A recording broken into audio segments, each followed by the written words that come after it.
ಮುಧೋಳದಲ್ಲಿ ಇದೇ ಮೊದಲ ಬಾರಿಗೆ ಆಹಾರ ಪ್ರಿಯರಿಗಾಗಿಯೇ ಆರಂಭವಾಗಿದೆ hotel sky dining family restaurant ಮತ್ತು ಲಾಡ್ಜಿಂಗ್.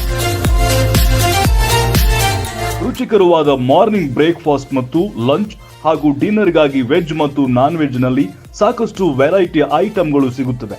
ರುಚಿಕರವಾದ ಸ್ಪೆಷಲ್ ಸ್ಕೈ ವೆಜ್ ಮತ್ತು ಚಿಕನ್ ದಮ್ ಬಿರಿಯಾನಿ, ಸ್ಪೆಷಲ್ ಮಟ್ಕಾ ಕಬಾಬ್, ಚೈನೀಸ್ ಮತ್ತು ಎಲ್ಲ ರೀತಿಯ ಸೀ ಫುಡ್ ಅವೈಲಬಲ್ ಇದೆ. ಗೆಸ್ಟ್ ಗಳಿಗೆ ನಮ್ಮ ಸಿಬ್ಬಂದಿಗಳು ಹೈ ಕ್ಲಾಸ್ ಸೇವೆ ನೀಡುತ್ತಾರೆ. ಮೀಟಿಂಗ್ ಮಾಡಲು ಪಾರ್ಟಿ ಹಾಲ್, ಓಪನ್ ಏರಿಯಾ ಇದೆ. ಲಕ್ಸುರಿ ಟ್ರೀಟ್ಮೆಂಟ್ ಬಯಸುವ ಗ್ರಾಹಕರಿಗೆ ಕ್ವಾಲಿಟಿ ಫುಡ್ ಮತ್ತು ಲಕ್ಸುರಿ ರೂಮ್ಗಾಗಿ ಸಂಪರ್ಕಿಸಿ hotel sky dining, HP petrol pump ಹತ್ತಿರ, ಲೋಕಾಪುರ ರಸ್ತೆ, Mudhol. Run TV news videos ನೋಡಲು ಸಬ್ಸ್ಕ್ರೈಬ್ ಮಾಡಿ, ಬೆಲ್ ಐಕಾನ್ ಪ್ರೆಸ್ ಮಾಡಿ.